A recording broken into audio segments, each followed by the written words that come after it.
people are disappointed at the Buffalo Bills offense. They are looking at the wide receivers and they're saying, why aren't we throwing the ball to the wide receivers? What is this offense? What do we have to work with? How can we go into Kansas City and win a game with an offense like this? The Bills had just one wide receiver with 10 or more yards receiving. One wide receiver had at least 10 yards receiving against the Baltimore Ravens. That is crazy, right? Doesn't seem realistic. They had only one wide receiver who had more than 2 targets in this game against the Baltimore Ravens in a home playoff game. It wasn't like it was super windy. It was just cold, right? But you only throw the ball to a receiver more than 2 times. One receiver gets more than 2 targets. One receiver has at least 10 yards receiving. What is this offense? They did what they needed to do to win the game. And it's not like the Bills had a ton of snaps either. The Buffalo Bills had only 59 snaps on offense. That's not a lot. That's not a lot. They didn't even run 60 plays.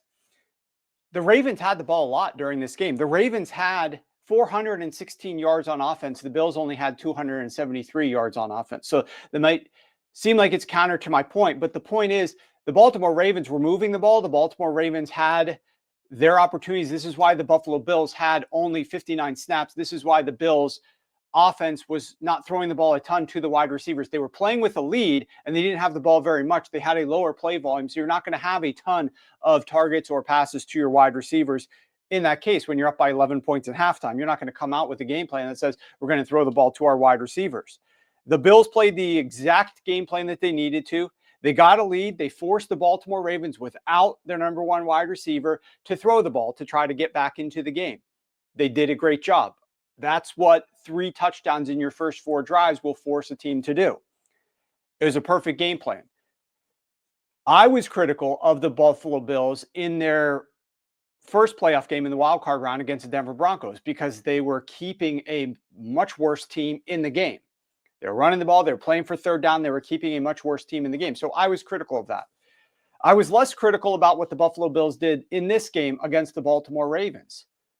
I don't care exactly how many times you're throwing the ball to your wide receivers. I care about if your strategy is paying off with you being ahead on the scoreboard like you need to be. And for the Buffalo Bills, they absolutely were getting that accomplished. Think about this. The Buffalo Bills has played 2 playoff games.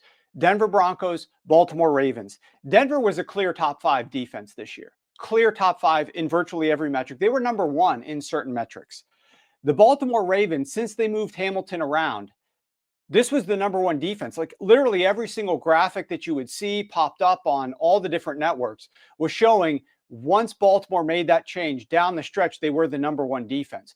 Even before that, though, if you take the whole body of work, all 18 games that the Baltimore Ravens played, they were a top 10 defense.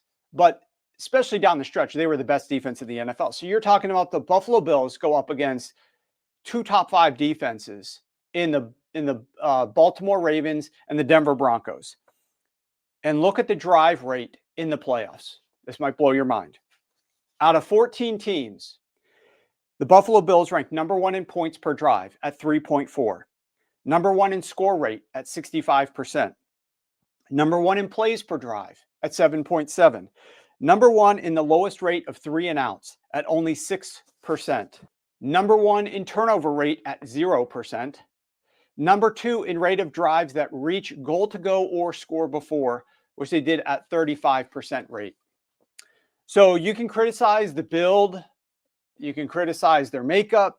You can criticize, not literally, but the way that they're designed. You can criticize some of their strategies overall. But at the end of the day, are you scoring points? At the end of the day, are you moving the ball into scoring position? At the end of the day, are you getting enough points to get wins? And to all 3 of those questions, the answer is definitively yes. And so the Buffalo Bills have had a very efficient offense this postseason based upon what truly matters, which is getting the wins and getting points on the scoreboard. Now, these are not necessarily the most predictive metrics for you want the best, number one in EPA per play. You want all the number one metrics on a per play basis. But on a drive rate basis, they're doing what they need to do. They've also been up big in a lot of these games. And I'm giving you full game statistics, right? They were up by double digits against the Ravens into the second half of the game, right? At halftime, the start the third quarter. They were up by double digits and more against the Denver Broncos early into that third quarter. So I'm including some of the data here where they're up big. And I think Exile just said they went into clock mode in the second half. So they absolutely have been getting the job done and doing what they needed to do and walking away with wins and playing good football.